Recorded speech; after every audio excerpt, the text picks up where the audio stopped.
Bismillahirrahmanirrahim. Assalamualaikum warahmatullahi wabarakatuh. Alhamdulillahirrabbilalamin. Hari ini kita dipertemukan lagi dalam mata kuliah manajemen kesiswaan. Walaupun dalam kondisi kita Zoom, tapi mudah-mudahan semua dalam keadaan sehat walafiat.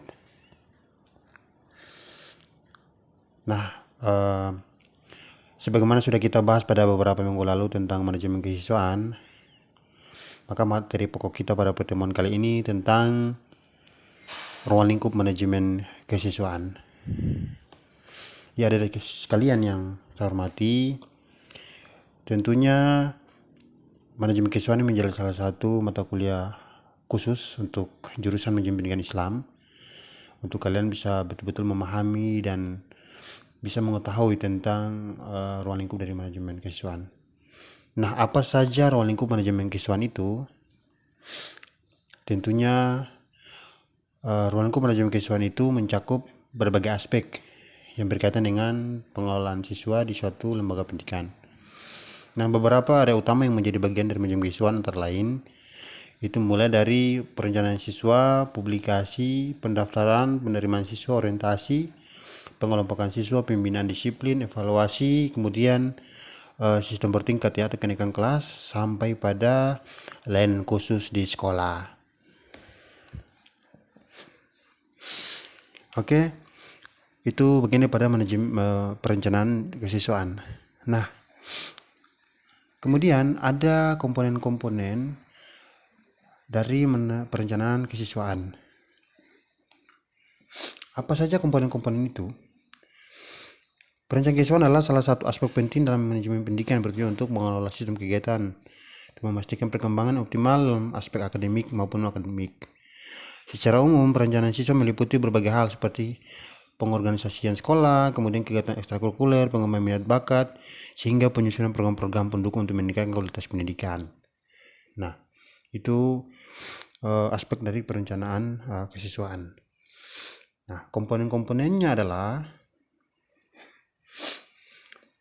ini ya, komponen penting dalam perencanaan kesiswaan. Yang pertama, menentukan tujuan program siswa, kemudian kegiatan ekstrakurikuler, pembinaan karakter, pendampingan dan pembinaan konseling, pengelolaan prestasi, keterlibatan orang tua, evaluasi dan refleksi, serta anggaran dan sumber daya. Nah, ini sangat penting. Sekolah juga membutuhkan anggaran ya untuk bisa merencanakan manajemen kesiswaan itu. Kemudian yang pertama adalah publikasi dan pendaftaran siswa. Nah, ini tahap yang sangat penting sekali, yaitu publikasi dilakukan dengan cara menyiapkan informasi dengan berbagai media cetak maupun elektronik untuk dipublikasikan melalui media sosial dan juga untuk pendaftaran siswa.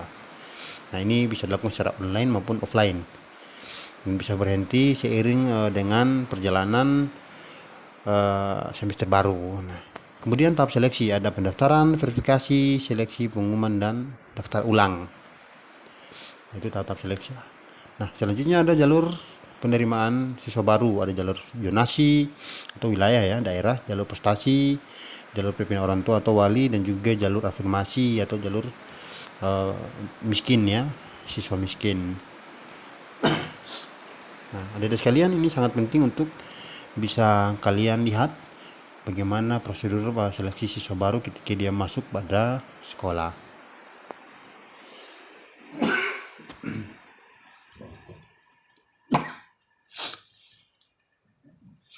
Ya, kemudian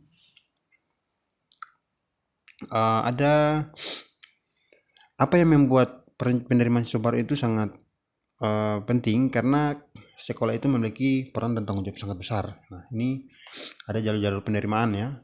Ada jalur penerimaan, kuota, kriteria, sistem seleksi, dan juga mekanisme. Pertama, kuota. Nah, tentunya di sekolah harus bisa melihat dari seberapa banyak siswa yang diterima ya. Kemudian daya tampung sekolah dengan fasilitas sarana prasarana dan juga rasio guru dan siswa.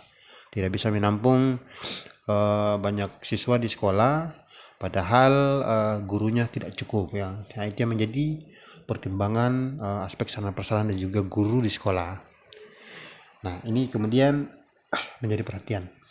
Nah, kemudian setelah siswa itu diterima, dinyatakan memenuhi syarat, maka dilakukan orientasi. Nah, orientasi itu ada MOS, dulu MOS ya. Sekarang dikenal dengan MPLS, sedangkan di madrasah dikenal dengan masa ta'aruf siswa madrasah atau matsama. Nah, ini sangat penting ya. Tujuannya untuk mengenalkan siswa terhadap lingkungan barunya. Nah, dulu kita sering mengenal yang namanya masa orientasi siswa atau MOS itu ya. Nah, sekarang sudah tidak lagi. Sudah dikenalkan dengan MPLS, masa pengenalan lingkungan sekolah. Di dalamnya bisa mengenal guru-guru dan juga siswa-siswa dan fasilitas sarana prasarana pembelajaran. Ya, kemudian pengelompokan rombel. Nah, rombel ini juga sangat penting. Bagaimana menentukan siswa di kelas ya. Ini ada beberapa faktor yang bisa menjadi pertimbangan ya. Salah satunya adalah tentang jenis kelamin, kemudian faktor tata nilai akademik dan juga kebutuhan khusus. Jadi pemerataan siswa di kelas juga itu tidak semerta-merta langsung ditetapkan, harus ada pertimbangan-pertimbangan dan juga kriteria tertentu sehingga bisa menempati satu kelas ya. Nah, lantas berapa banyak siswa yang memang harus ditempatkan di satu ruangan? Nah, ini yang menjadi pokok perhatian kita. Nah, ini sesuai dengan mekanisme aturannya bahwa di dalam PAUD itu maksimal 10 sampai 15 siswa untuk usia 0 sampai 2 tahun ya.